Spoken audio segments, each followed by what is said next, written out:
to each member in audible words, as follows. Mr. Emerson, I desire to acquire from you the marvelous understanding of nature which distinguished your life. I ask that you make an impress upon my subconscious mind of whatever qualities you possessed, which enabled you to understand and adapt yourself to the laws of nature.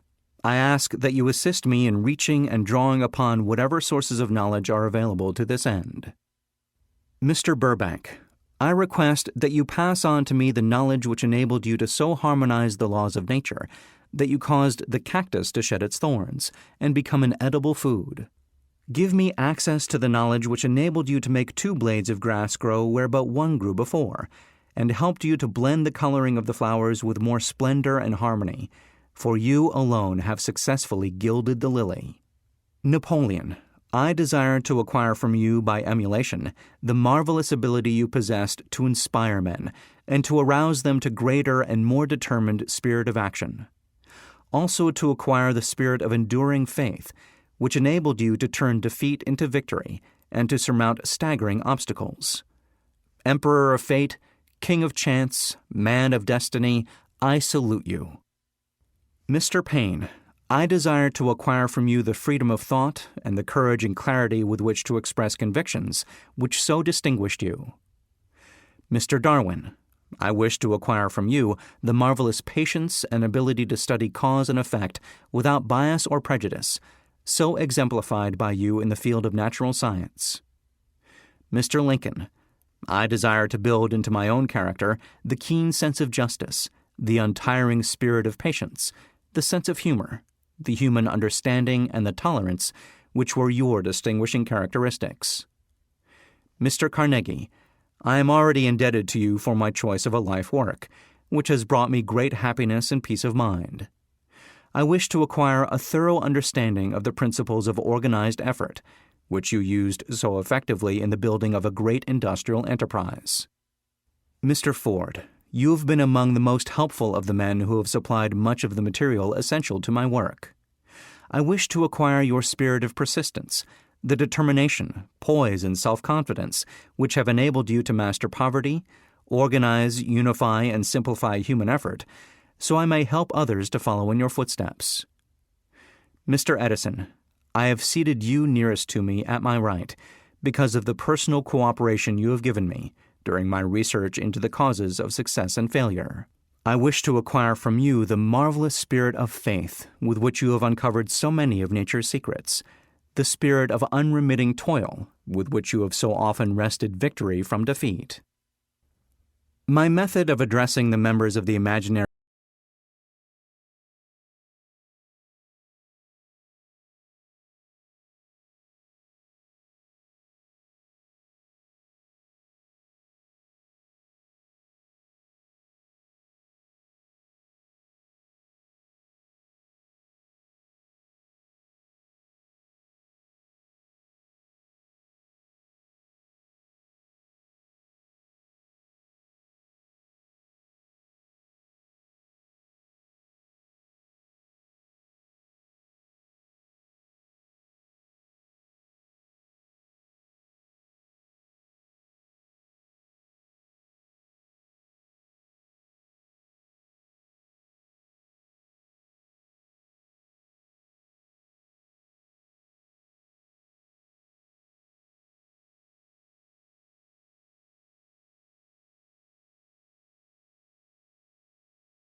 that, while the members of my cabinet may be purely fictional, and the meetings existent only in my own imagination, they have led me into glorious paths of adventure, rekindled an appreciation of true greatness, encouraged creative endeavor, and emboldened the expression of honest thought.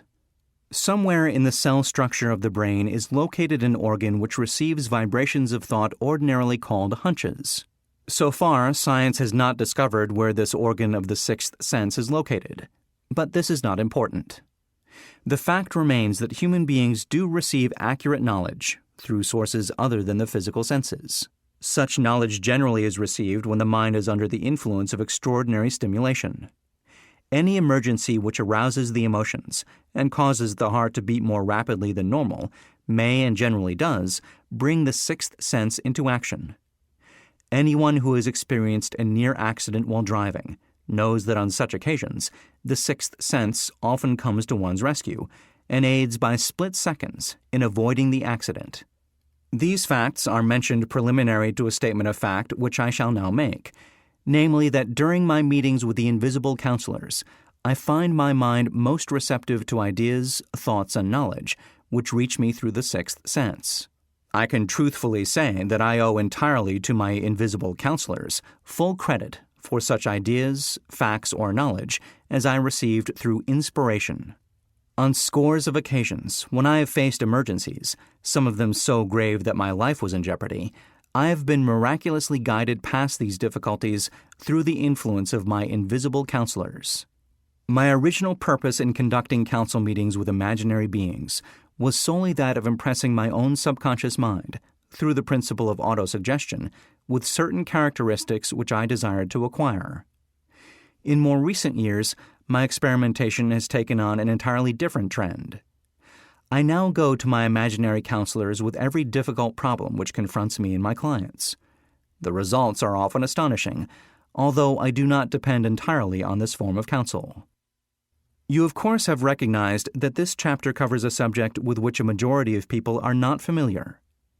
The sixth sense is a subject that will be of great interest and benefit to the person whose aim is to accumulate vast wealth. But it need not claim the attention of those whose desires are more modest. Henry Ford undoubtedly understands and makes practical use of the sixth sense. His vast business and financial operations make it necessary for him to understand and use this principle. The late Thomas A. Edison understood and used the sixth sense in connection with the development of inventions, especially those involving basic patents, in connection with which he had no human experience and no accumulated knowledge to guide him, as was the case while he was working on the talking machine and the moving picture machine. Nearly all great leaders, such as Napoleon, Bismarck, Joan of Arc, Christ, Buddha, Confucius, and Mohammed, understood and probably made use of the sixth sense almost continuously. The major portion of their greatness consisted of their knowledge of this principle. The sixth sense is not something that one can take off and put on at will. Ability to use this great power comes slowly, through application of the other principles outlined in this audiobook.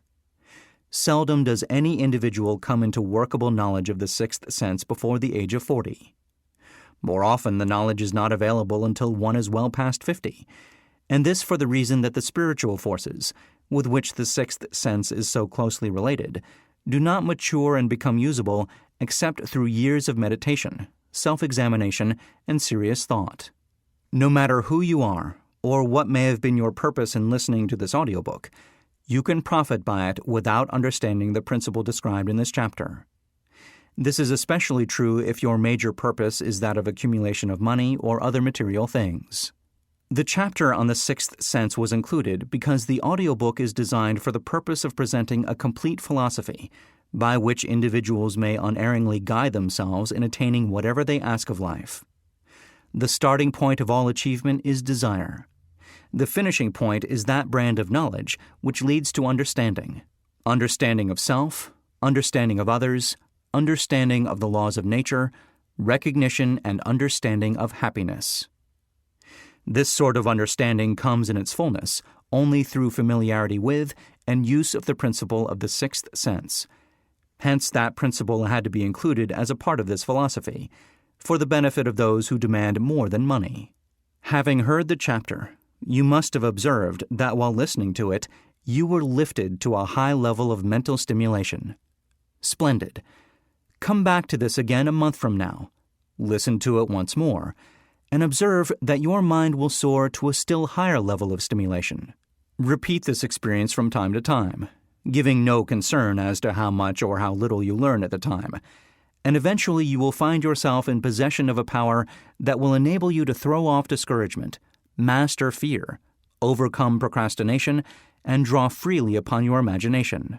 Then you will have felt the touch of that unknown something, which has been the moving spirit of every truly great thinker, leader, artist, musician, writer, statesman. Then you will be in position to transmute your desires into their physical or financial counterpart, as easily as you may lie down and quit at the first sign of opposition. Faith versus fear. Previous chapters have described how to develop faith through autosuggestion, desire, and the subconscious. The next chapter presents detailed instructions for the mastery of fear. Here will be found a full description of the 6 fears which are the cause of all discouragement, timidity, procrastination, indifference, indecision, and the lack of ambition, self-reliance, initiative, self-control, and enthusiasm. Search yourself carefully as you study these 6 enemies, as they may exist only in your subconscious mind, where their presence will be hard to detect.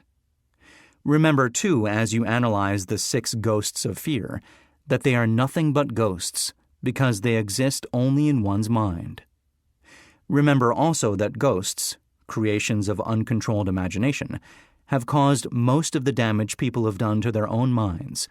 Therefore, ghosts can be as dangerous as if they lived and walked on the earth in physical bodies.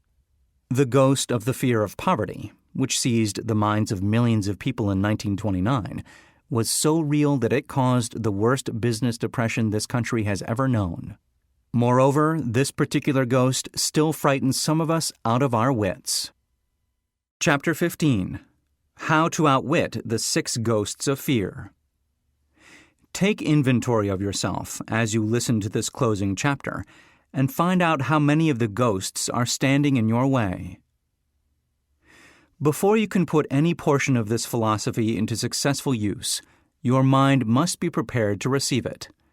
The preparation is not difficult.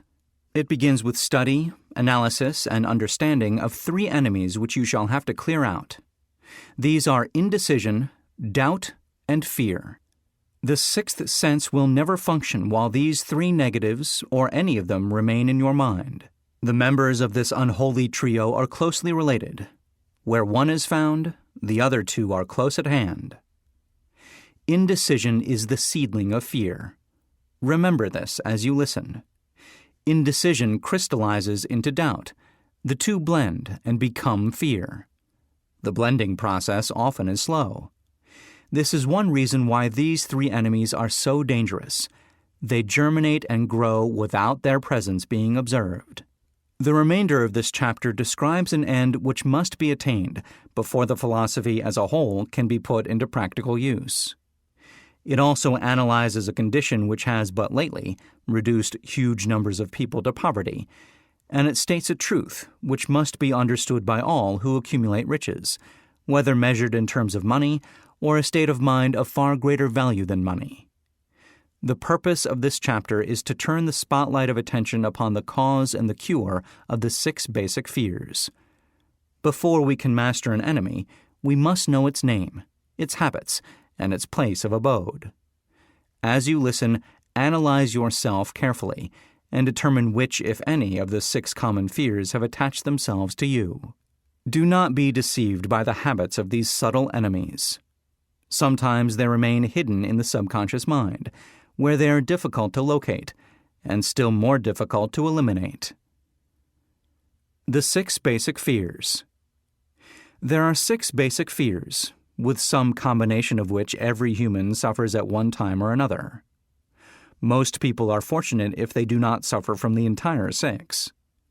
Named in the order of their most common appearance, they are the fear of poverty, the fear of criticism, the fear of ill health.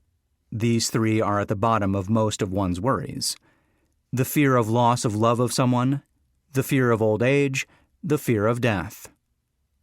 All other fears are of minor importance. They can be grouped under these 6 headings. The prevalence of these fears as a curse to the world runs in cycles. For almost 6 years, while the Depression was on, we floundered in the cycle of fear of poverty. During the World War, we were in the cycle of fear of death. Just following the war, we were in the cycle of fear of ill health, as evidenced by the epidemic of disease, which spread itself all over the world. Fears are nothing more than states of mind. One state of mind is subject to control and direction. Physicians, as everyone knows, are less subject to attack by disease than ordinary laymen, for the reason that physicians do not fear disease. Physicians, without fear or hesitation, have been known to physically contact hundreds of people daily who were suffering from such contagious diseases as smallpox, without becoming infected. Their immunity against the disease consisted largely, if not solely, in their absolute lack of fear. Man can create nothing which he does not first conceive in the form of an impulse of thought. Following this statement comes another of still greater importance, namely, man's thought impulses begin immediately to translate themselves into their physical equivalent, whether those thoughts are voluntary or involuntary. Thought impulses which are picked up through the ether by mere chance, thoughts which have been released by other minds, may determine one's financial, business, professional, or social destiny just as surely as do the thought impulses which one creates by intent and design. We are here laying the foundation for the presentation of a fact of great importance to the person who does not understand why some people appear to be lucky, while others of equal or greater ability, training, experience, and brain capacity seem destined to ride with misfortune. This fact may be explained by the statement that every human being has the ability to completely control his own mind, and with this control, obviously, every person may open his mind to the tramp thought impulses which are being released by other brains, or close the doors tightly and admit only thought impulses of his own choice. Nature has endowed man with absolute control over but one thing, and that is thought.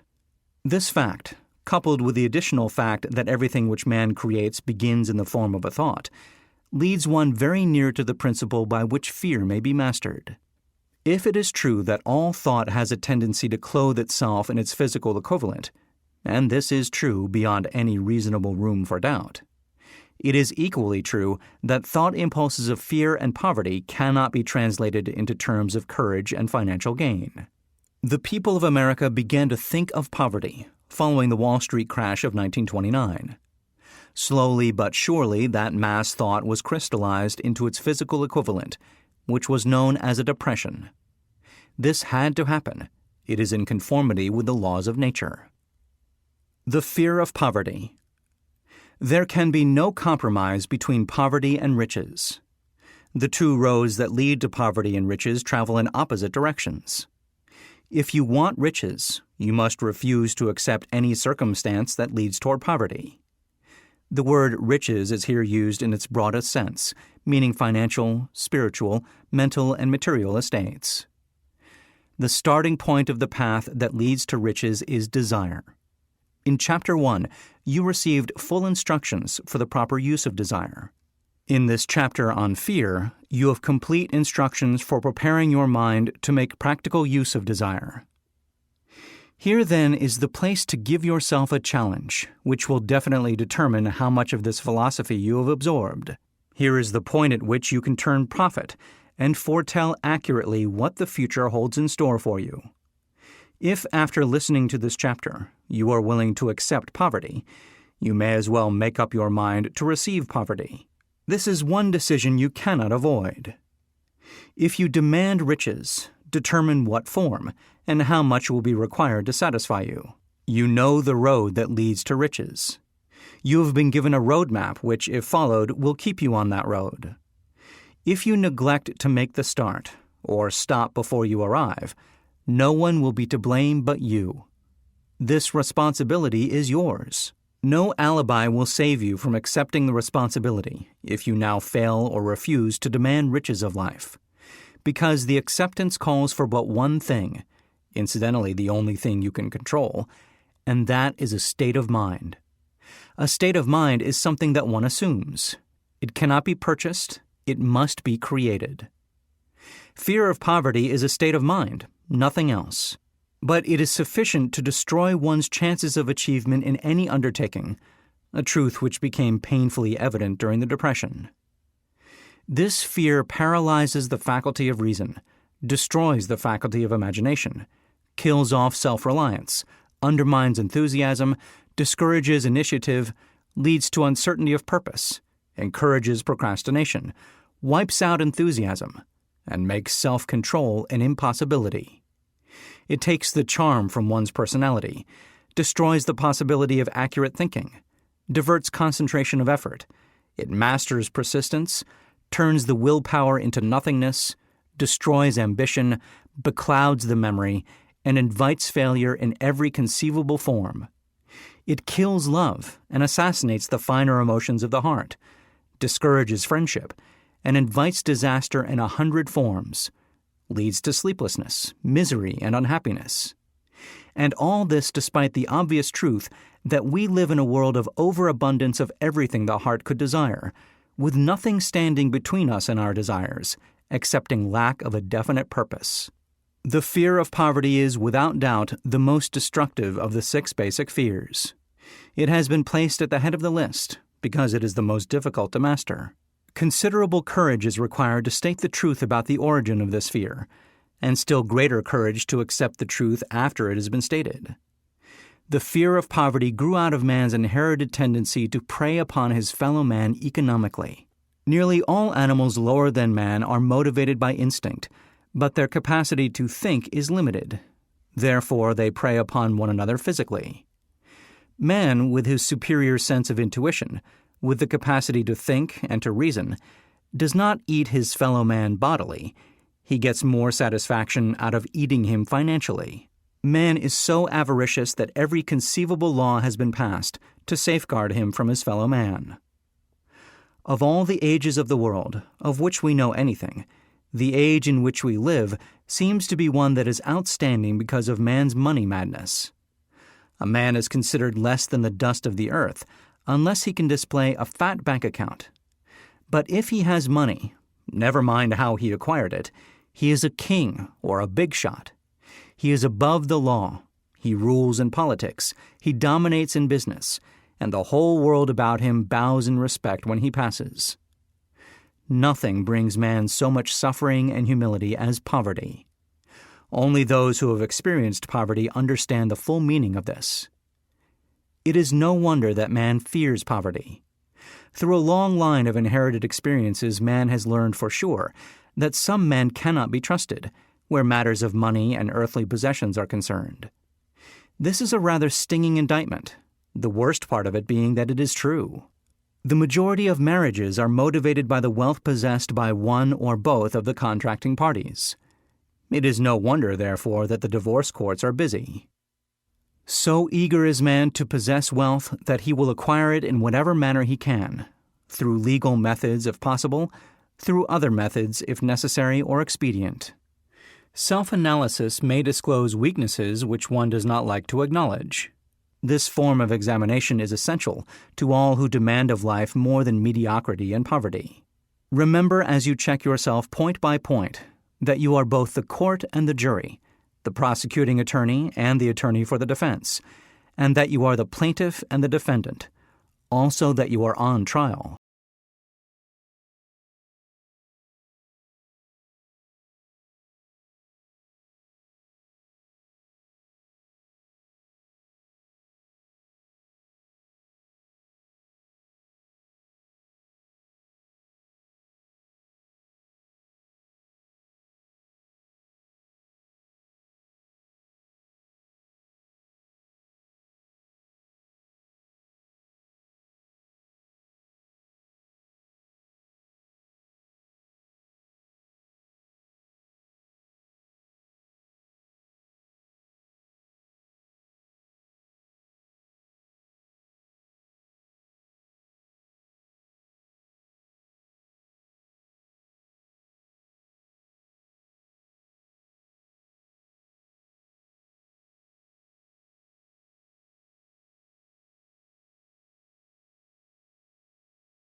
seeing the hole in the donut, but overlooking the donut. Pessimism, leading to indigestion, poor elimination, auto-intoxication, bad breath, and bad disposition. Procrastination, the habit of putting off until tomorrow that which should have been done last year. Spending enough time in creating alibis and excuses to have done the job. This symptom is closely related to overcaution, doubt, and worry. Refusal to accept responsibility when it can be avoided. Willingness to compromise rather than put up a stiff fight.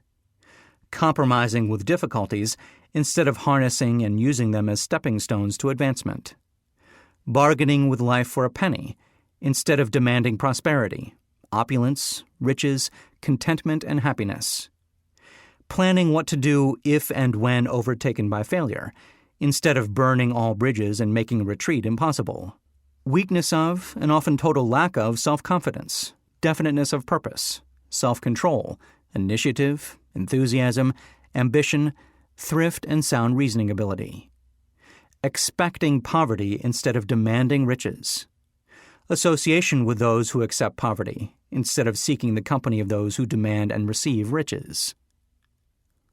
Money talks. Some will ask, why did you write a book about money? Why measure riches in dollars alone? Some will believe, and rightly so, that there are other forms of riches more desirable than money. Yes, there are riches which cannot be measured in terms of dollars, but there are millions of people who will say, give me all the money I need, and I will find everything else I want. The major reason why I wrote this book on how to get money is the fact that the world has but lately passed through an experience that left millions of men and women paralyzed with the fear of poverty. What this sort of fear does to one was well described by Westbrook Pegler in the New York World Telegram, viz., money is only clamshells or metal discs or scraps of paper, and there are treasures of the heart and soul which money cannot buy. But most people, being broke, are unable to keep this in mind and sustain their spirits. When a man is down and out and on the street, unable to get any job at all, something happens to his spirit which can be observed in the droop of his shoulders, the set of his hat, his walk, and his gaze. He cannot escape a feeling of inferiority among people with regular employment, even though he knows they are definitely not his equals in character, intelligence, or ability. These people, even his friends, feel, on the other hand, a sense of superiority and regard him, perhaps unconsciously, as a casualty. He may borrow for a time, but not enough to carry on in his accustomed way, and he cannot continue to borrow very long.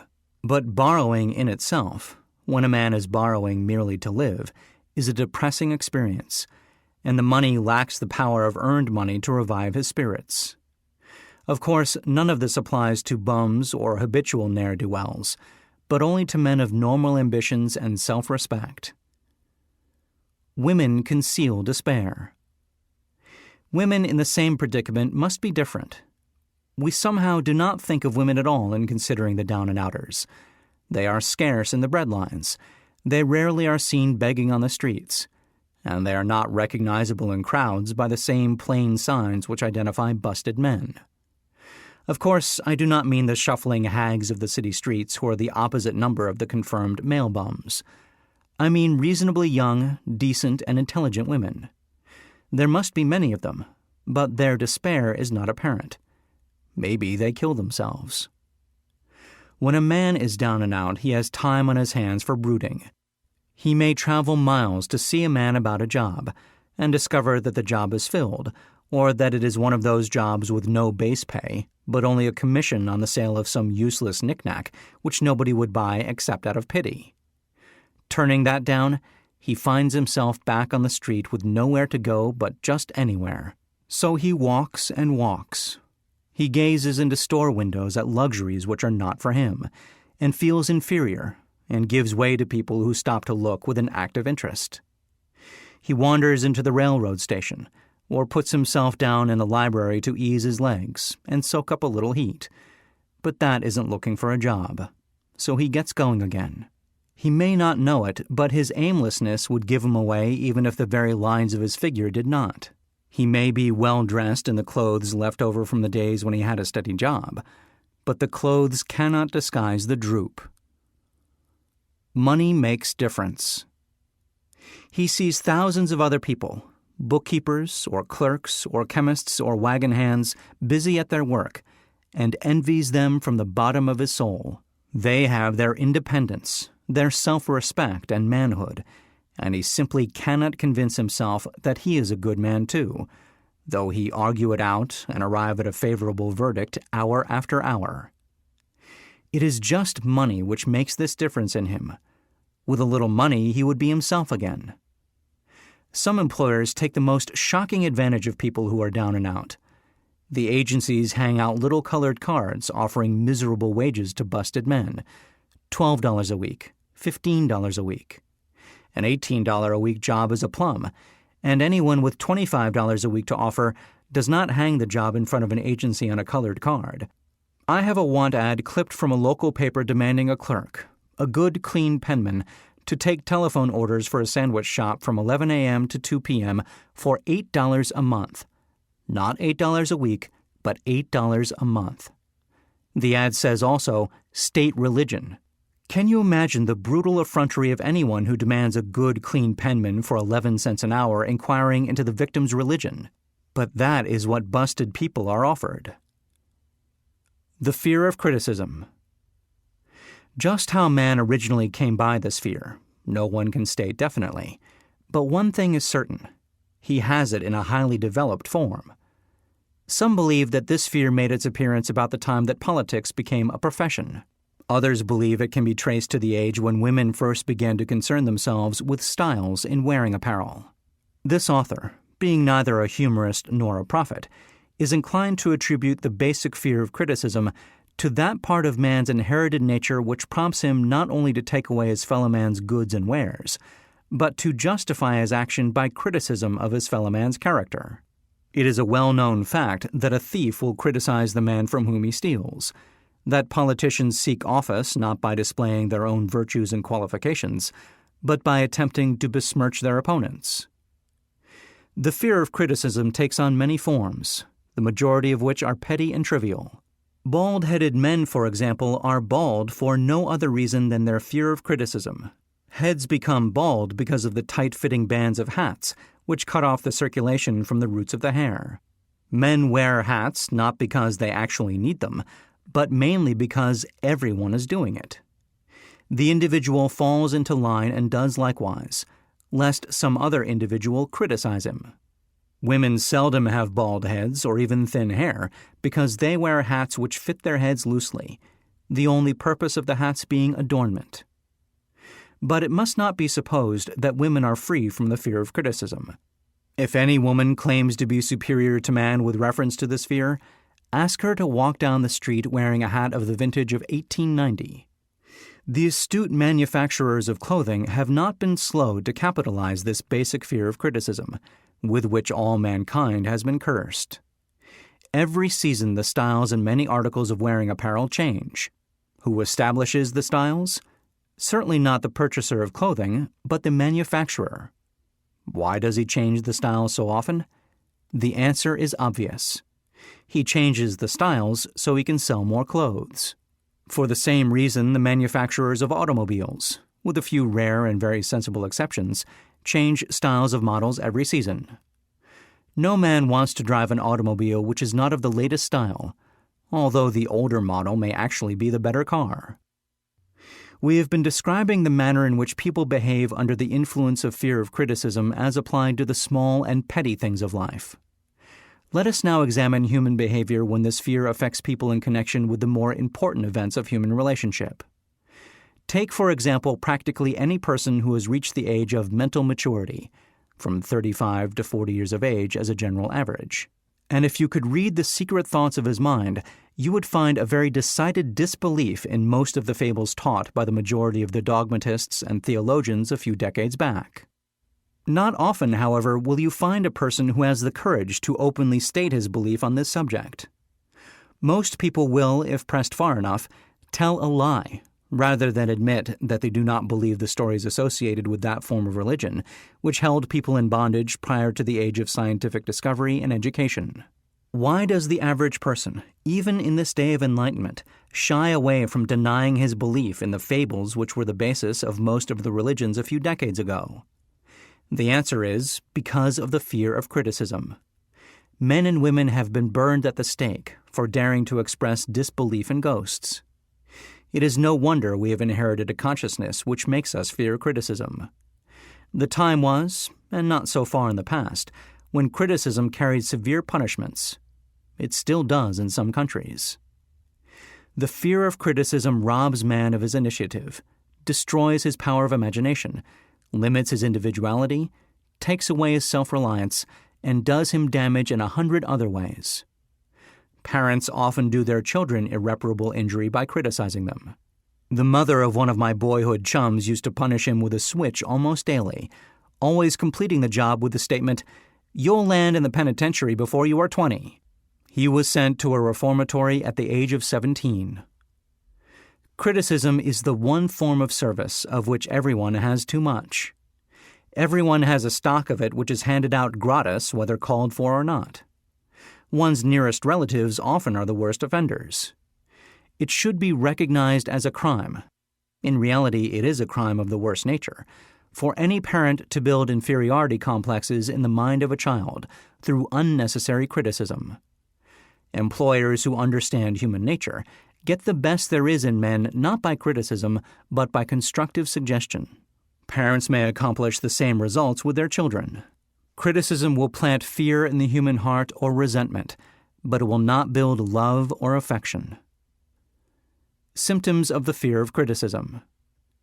This fear is almost as universal as the fear of poverty, and its effects are just as fatal to personal achievement, mainly because this fear destroys initiative and discourages the use of imagination. The major symptoms of the fear are self-consciousness, generally expressed through nervousness, timidity in conversation and in meeting strangers, awkward movement of the hands and limbs, shifting of the eyes. Lack of poise, expressed through lack of voice control, nervousness in the presence of others, poor posture of body, poor memory. Personality, lacking in firmness of decision, personal charm, and ability to express opinions definitely. The habit of sidestepping issues instead of meeting them squarely. Agreeing with others without careful examination of their opinions. Inferiority complex. The habit of expressing self-approval by word of mouth and by actions, as a means of covering up a feeling of inferiority. Using big words to impress others, often without knowing the real meaning of the words. Imitating others in dress, speech, and manners. Boasting of imaginary achievements. This sometimes gives a surface appearance of a feeling of superiority. Extravagance. The habit of trying to keep up with the Joneses, spending beyond one's income. Lack of initiative. Failure to embrace opportunities for self-advancement. Fear to express opinions. Lack of confidence in one's own ideas. Giving evasive answers to questions asked by superiors. Hesitancy of manner and speech. Deceit in both words and deeds. Lack of ambition. Mental and physical laziness, lack of self-assertion, slowness in reaching decisions, easily influenced by others, the habit of criticizing others behind their backs and flattering them to their faces, the habit of accepting defeat without protest, quitting an undertaking when opposed by others, suspicious of other people without cause, lacking in tactfulness of manner and speech, unwillingness to accept the blame for mistakes. The fear of ill health.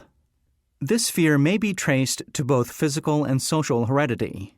It is closely associated, as to its origin, with the causes of fear of old age and the fear of death, because it leads one closely to the border of terrible worlds, of which man knows not, but concerning which he has been taught some discomforting stories. The opinion is somewhat general also that certain unethical people engaged in the business of selling health have not had a little to do with keeping alive the fear of ill health. In the main, man fears ill health because of the terrible pictures which have been planted in his mind of what may happen if death should overtake him. He also fears it because of the economic toll which it may claim. A reputable physician estimated that 75% of all people who visit physicians for professional service are suffering with hypochondria, imaginary illness. It has been shown most convincingly that the fear of disease, even where there is not the slightest cause for fear, often produces the physical symptoms of the disease feared. Powerful and mighty is the human mind. It builds or it destroys. Playing upon this common weakness of fear of ill health, dispensers of patent medicines have reaped fortunes. This form of imposition upon credulous humanity became so prevalent some 20 years ago that Collier's Weekly magazine conducted a bitter campaign against some of the worst offenders in the patent medicine business. During the flu epidemic which broke out during the World War, the mayor of New York City took drastic steps to check the damage which people were doing themselves through their inherent fear of ill health. He called in the newspaper men and said to them, "Gentlemen, I feel it necessary to ask you not to publish any scare headlines concerning the flu epidemic. Unless you cooperate with me, we will have a situation which we cannot control." The newspapers quit publishing stories about the flu, and within 1 month the epidemic had been successfully checked. Through a series of experiments conducted some years ago, it was proved that people may be made ill by suggestion.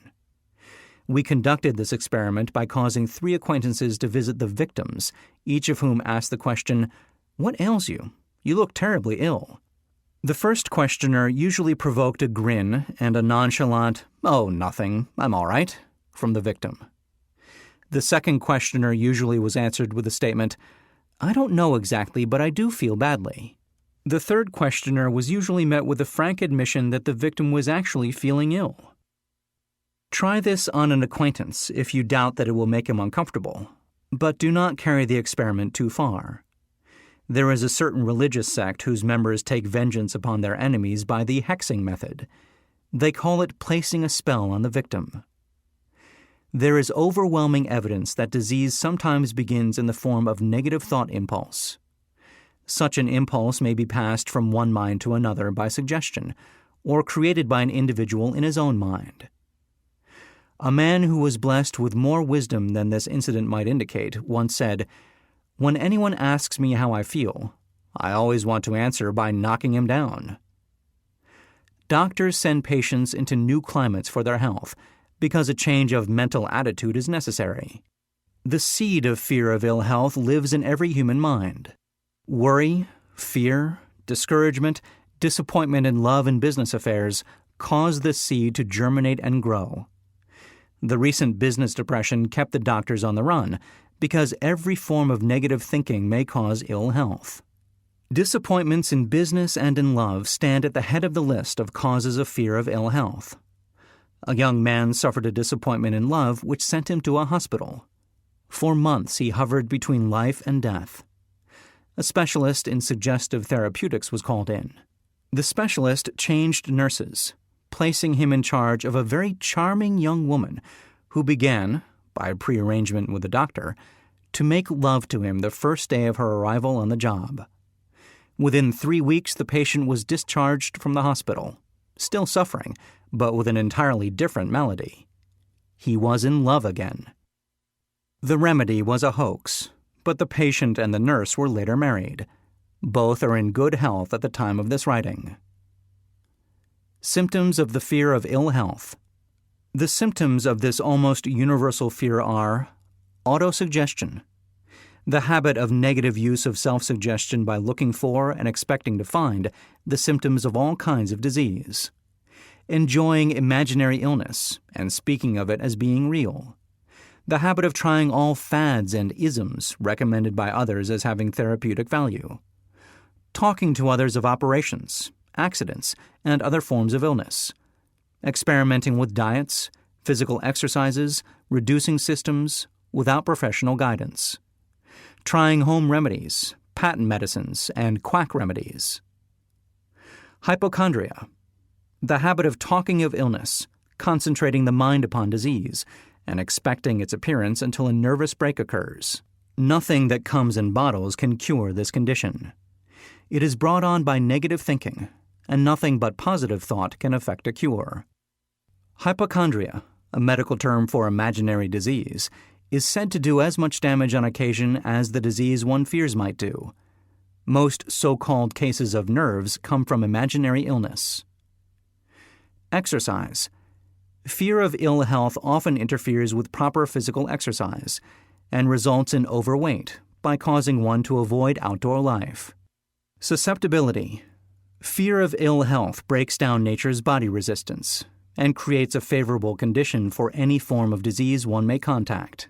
The fear of ill health often is related to the fear of poverty, especially in the case of the hypochondriac, who constantly worries about the possibility of having to pay doctor's bills, hospital bills, etc. This type of person spends much time preparing for sickness, talking about death, saving money for cemetery lots and burial expenses, etc. Self-coddling. The habit of making a bid for sympathy, using imaginary illness as the lure. People often resort to this trick to avoid work. The habit of feigning illness to cover plain laziness, or to serve as an alibi for lack of ambition. Intemperance. The habit of using alcohol or narcotics to destroy pain such as headaches, neuralgia, etc., instead of eliminating the cause. The habit of reading about illness and worrying over the possibility of being stricken by it. The habit of reading patent medicine advertisements. The fear of loss of love. The original source of this inherent fear needs but little description, because it obviously grew out of man's polygamous habit of stealing his fellow man's mate, and his habit of taking liberties with her whenever he could. Jealousy and other similar forms of dementia praecox grow out of man's inherited fear of the loss of love of someone. This fear is the most painful of all the 6 basic fears. It probably plays more havoc with the body and mind than any of the other basic fears, as it often leads to permanent insanity. The fear of the loss of love probably dates back to the Stone Age, when men stole women by brute force. They continue to steal females, but their technique has changed. Instead of force, they now use persuasion, the promise of pretty clothes, motor cars, and other bait much more effective than physical force. Man's habits are the same as they were at the dawn of civilization, but he expresses them differently.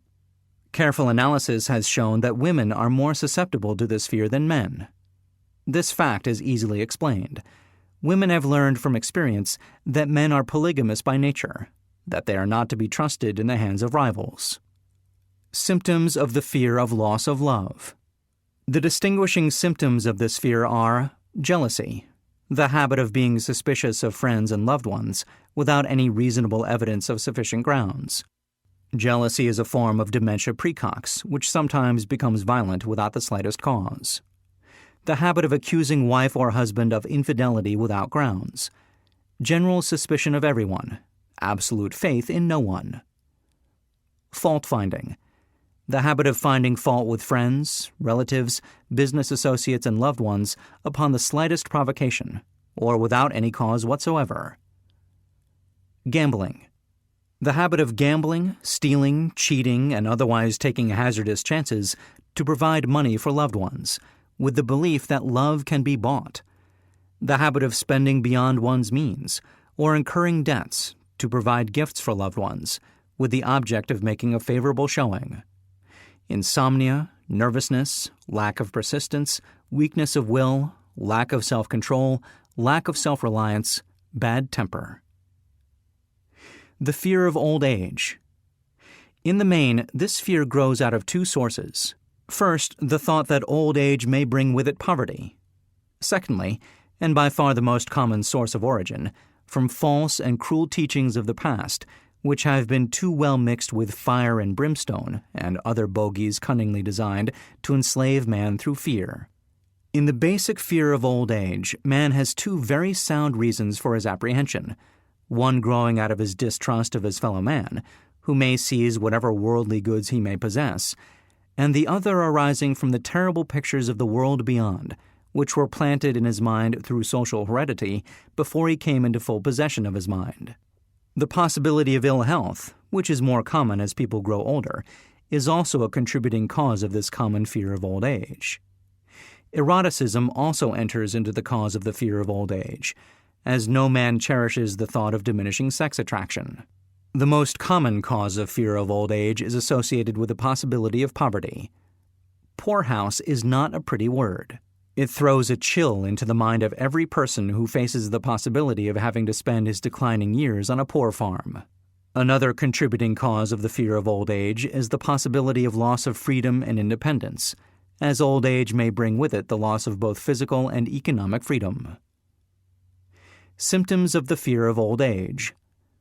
The commonest symptoms of this fear are the tendency to slow down and develop an inferiority complex at the age of mental maturity, around the age of 40, falsely believing oneself to be slipping because of age.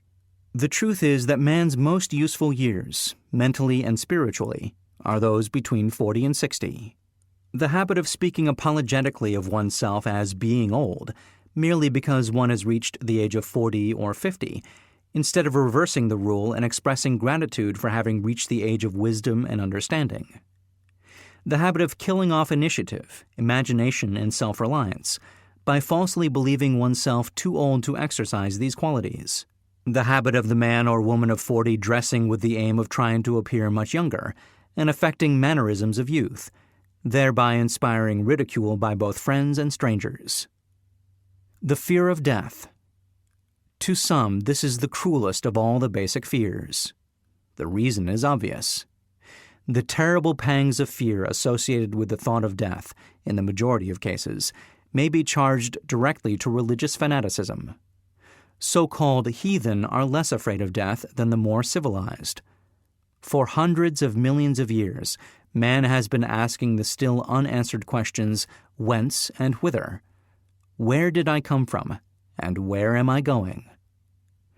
During the darker ages of the past, the more cunning and crafty were not slow to offer the answer to these questions, for a price.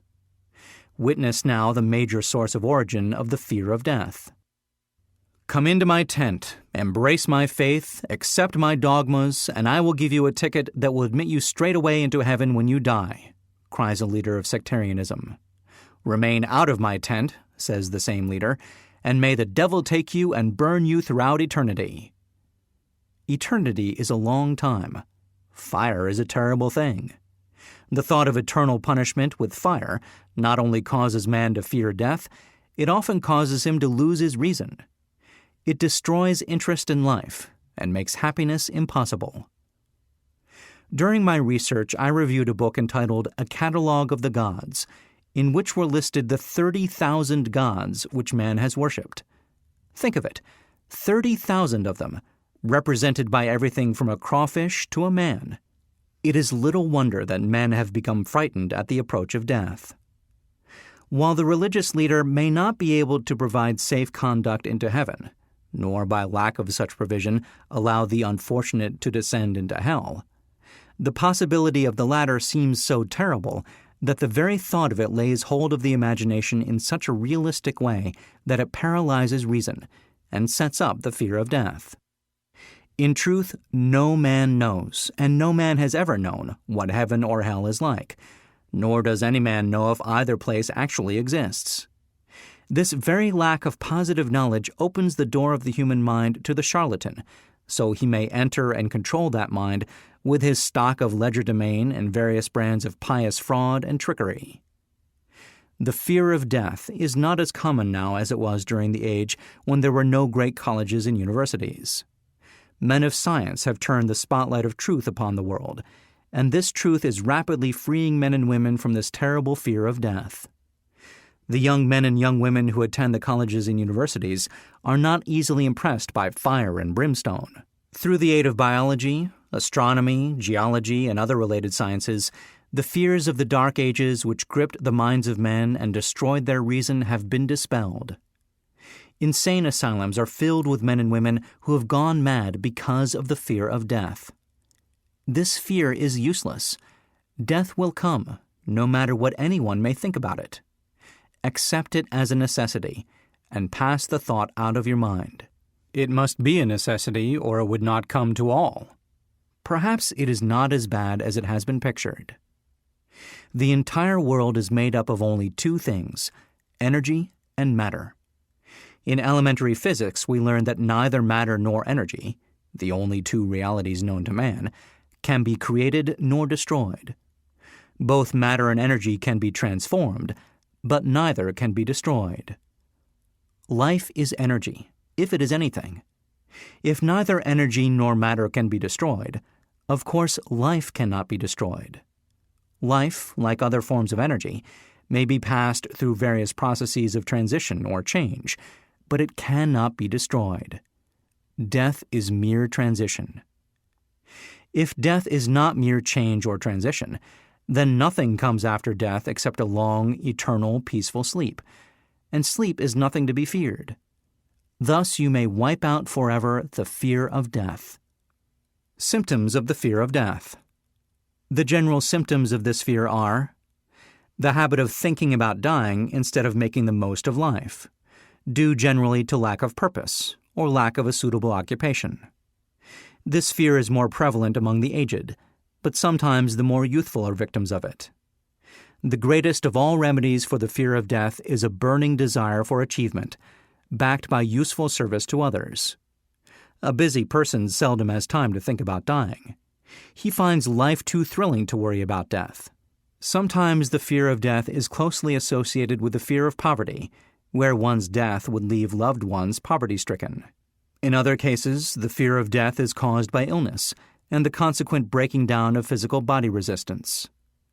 The commonest causes of the fear of death are ill health, poverty, lack of appropriate occupation, disappointment over love, insanity, religious fanaticism. Old man worry. Worry is a state of mind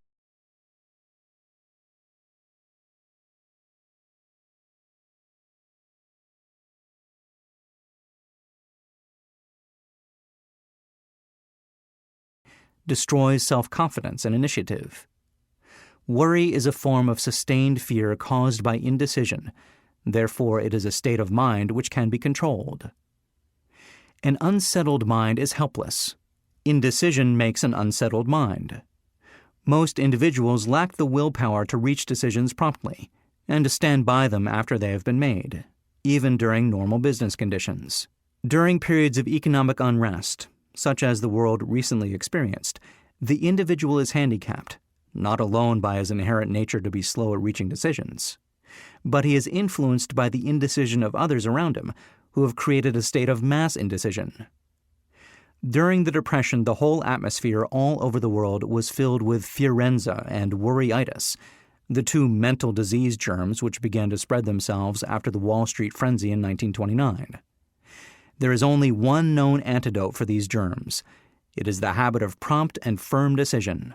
Moreover, it is an antidote which every individual must apply for himself. We do not worry over conditions once we have reached a decision to follow a definite line of action. I once interviewed a man who was to be electrocuted 2 hours later. The condemned man was the calmest of some 8 men who were in the death cell with him. His calmness prompted me to ask him how it felt to know that he was going into eternity in a short while. With a smile of confidence on his face, he said, "It feels fine. Just think, brother, my troubles will soon be over. I have had nothing but trouble all my life. It has been a hardship to get food and clothing. Soon I will not need these things. I have felt fine ever since I learned for certain that I must die. I made up my mind then to accept my fate in good spirit." As he spoke, he devoured a dinner of proportions sufficient for 3 men, eating every mouthful of the food brought to him, and apparently enjoying it as much as if no disaster awaited him. Decision gave this man resignation to his fate. Decision can also prevent one's acceptance of undesired circumstances.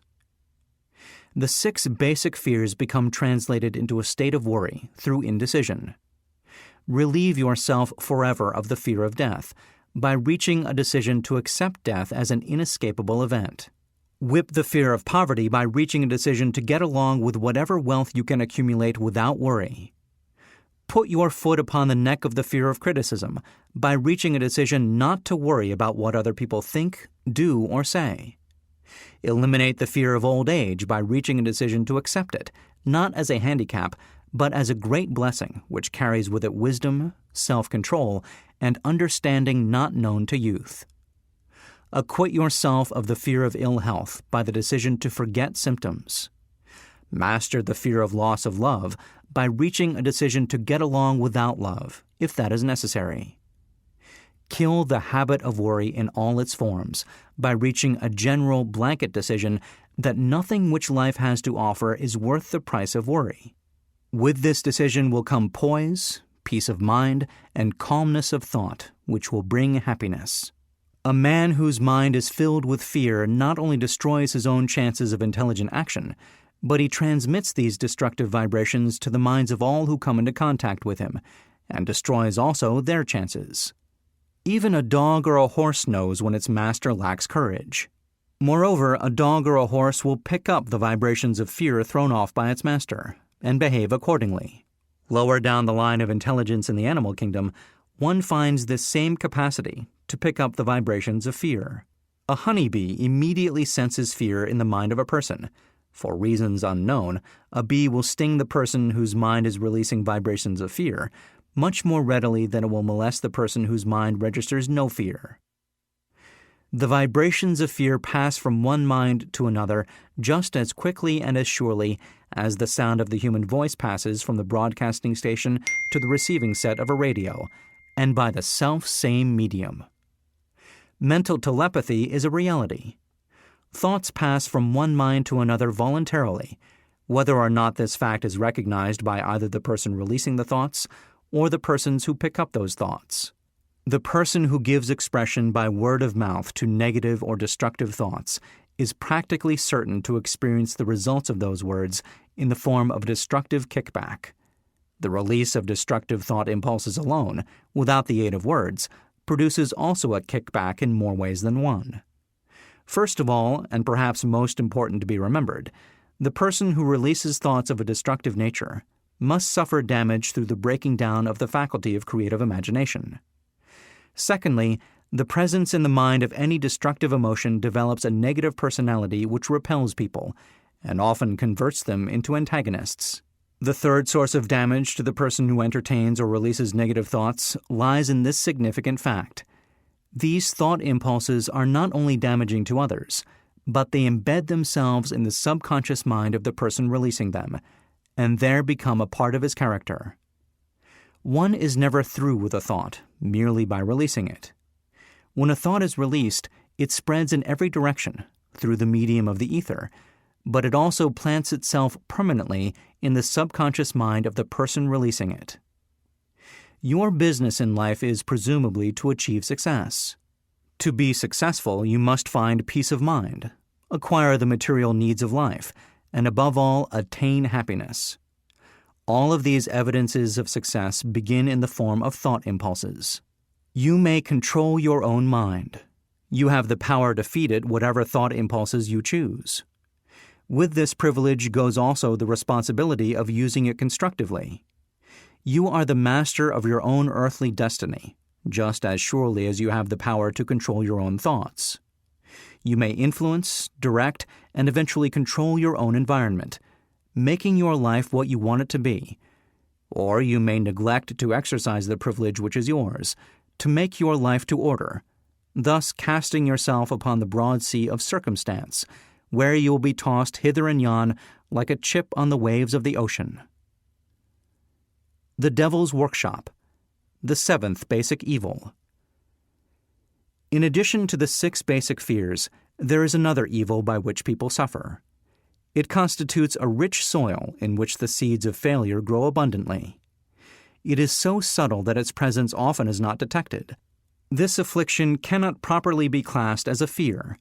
It is more deeply seated and more often fatal than all of the 6 fears. For want of a better name, let us call this evil susceptibility to negative influences. Men who accumulate great riches always protect themselves against this evil. The poverty-stricken never do. Those who succeed in any calling must prepare their minds to resist the evil. If you are listening to this philosophy for the purpose of accumulating riches, you should examine yourself very carefully to determine whether you are susceptible to negative influences. If you neglect this self-analysis, you will forfeit your right to attain the object of your desires. Make the analysis searching. After you listen to the questions prepared for this self-analysis, hold yourself to a strict accounting in your answers. Go at the task as carefully as you would search for any other enemy you knew to be awaiting you in ambush, and deal with your own faults as you would with a more tangible enemy. You can easily protect yourself against highway robbers because the law provides organized cooperation for your benefit. But the seventh basic evil is more difficult to master because it strikes when you are not aware of its presence, when you are asleep and while you are awake. Moreover, its weapon is intangible because it consists of merely a state of mind. This evil is also dangerous because it strikes in as many different forms as there are human experiences. Sometimes it enters the mind through the well-meant words of one's own relatives. At other times it bores from within, through one's own mental attitude. Always it is as deadly as poison, even though it may not kill as quickly. How to protect yourself against negative influences. To protect yourself against negative influences, whether of your own making or the result of the activities of negative people around you, recognize that you have a willpower and put it into constant use until it builds a wall of immunity against negative influences in your own mind. Recognize the fact that you and every other human being are by nature lazy, indifferent, and susceptible to all suggestions which harmonize with your weaknesses. Recognize that you are by nature susceptible to all the 6 basic fears, and set up habits for the purpose of counteracting all these fears. Recognize that negative influences often work on you through your subconscious mind, therefore they are difficult to detect, and keep your mind closed against all people who depress or discourage you in any way.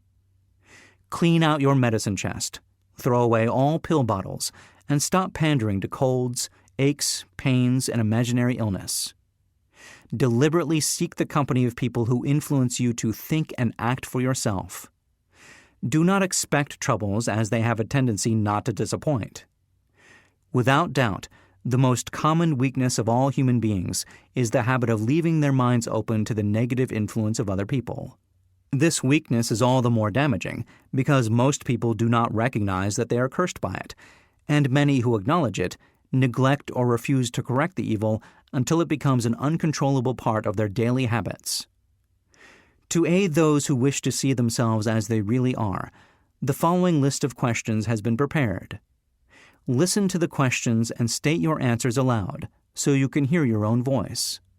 This will make it easier for you to be truthful with yourself. Self-analysis test questions. Do you complain often of feeling bad? And if so, what is the cause? Do you find fault with other people at the slightest provocation? Do you frequently make mistakes in your work? And if so, why?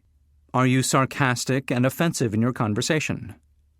Do you deliberately avoid the association of anyone? And if so, why?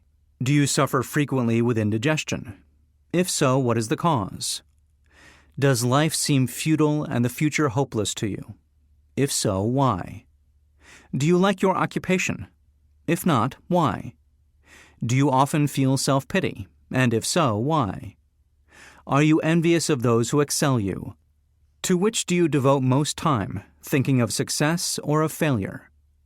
Are you gaining or losing self-confidence as you grow older? Do you learn something of value from all mistakes?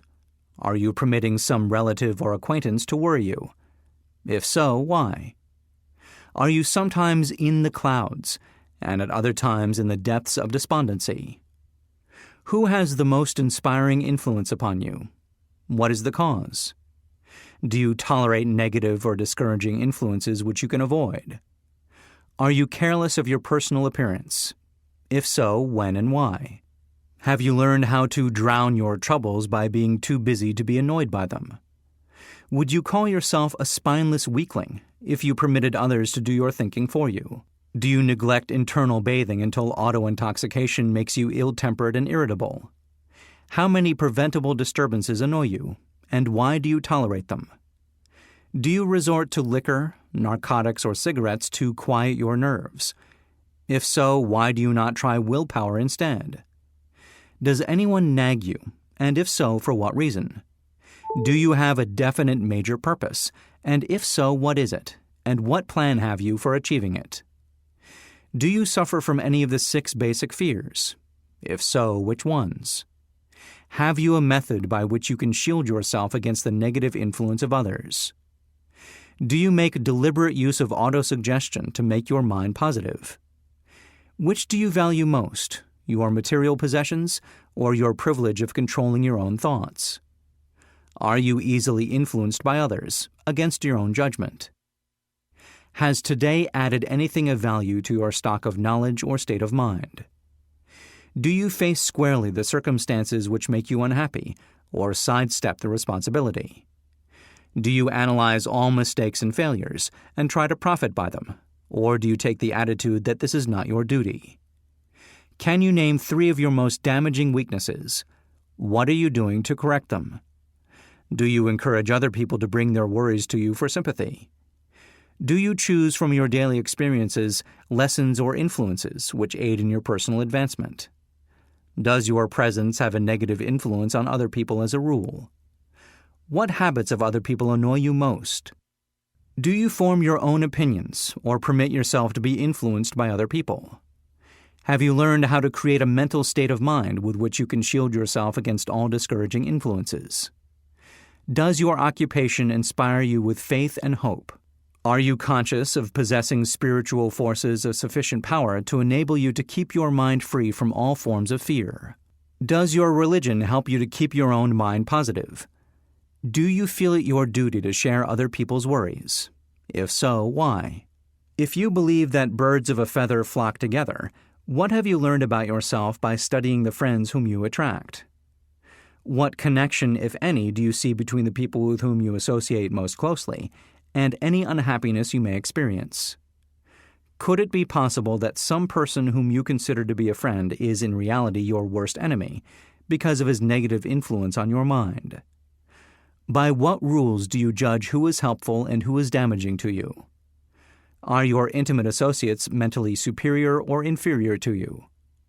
How much time out of every 24 hours do you devote to A, your occupation, B, sleep, C, play and relaxation, D, acquiring useful knowledge, E, plain waste? Who among your acquaintances A, encourages you most, B, cautions you most, C, discourages you most, D, helps you most in other ways? What is your greatest worry? Why do you tolerate it? When others offer you free, unsolicited advice, do you accept it without question or analyze their motive? What above all else do you most desire? Do you intend to acquire it? Are you willing to subordinate all other desires for this one? How much time daily do you devote to acquiring it? Do you change your mind often? If so, why? Do you usually finish everything you begin? Are you easily impressed by other people's business or professional titles, college degrees, or wealth? Are you easily influenced by what other people think or say of you? Do you cater to people because of their social or financial status? Whom do you believe to be the greatest person living? In what respect is this person superior to yourself? How much time have you devoted to studying and answering these questions? At least one day is necessary for the analysis and the answering of the entire list. If you have answered all these questions truthfully, you know more about yourself than the majority of people. Study the questions carefully. Come back to them once each week for several months, and be astounded at the amount of additional knowledge of great value to yourself you will have gained by the simple method of answering the questions truthfully. If you are not certain concerning the answers to some of the questions, seek the counsel of those who know you well, especially those who have no motive in flattering you, and see yourself through their eyes. The experience will be astonishing. You have absolute control over but one thing, and that is your thoughts. This is the most significant and inspiring of all facts known to man. It reflects man's divine nature. This divine prerogative is the sole means by which you may control your own destiny. If you fail to control your own mind, you may be sure you will control nothing else. If you must be careless with your possessions, Let it be in connection with material things. Your mind is your spiritual estate. Protect and use it with the care to which divine royalty is entitled. You were given a willpower for this purpose.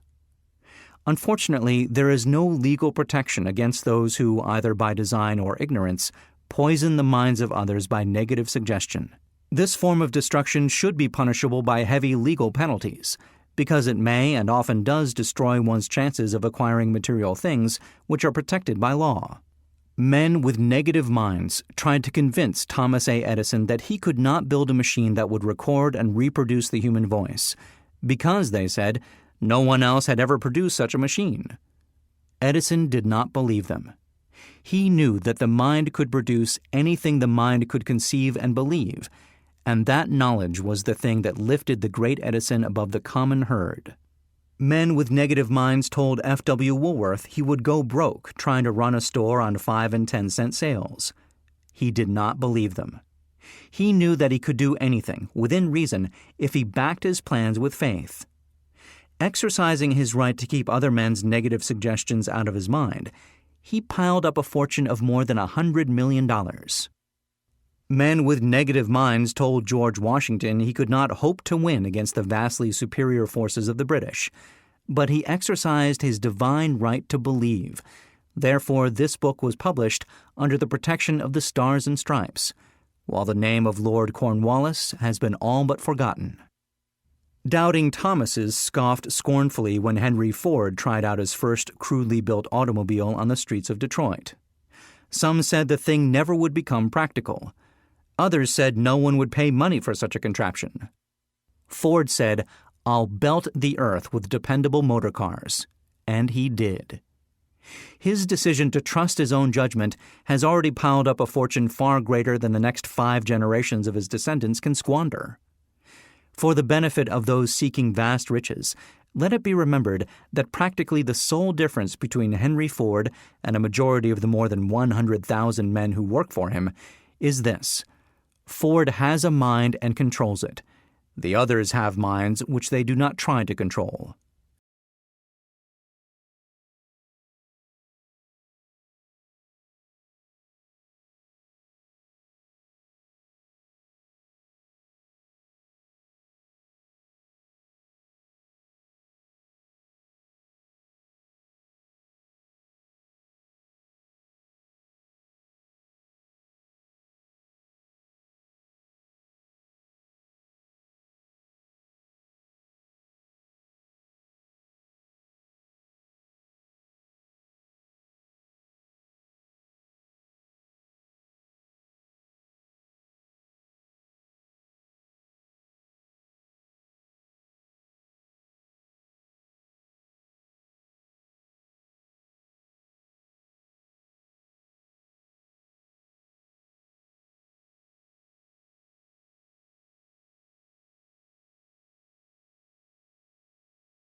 Analyst compiled a list of the most commonly used alibis.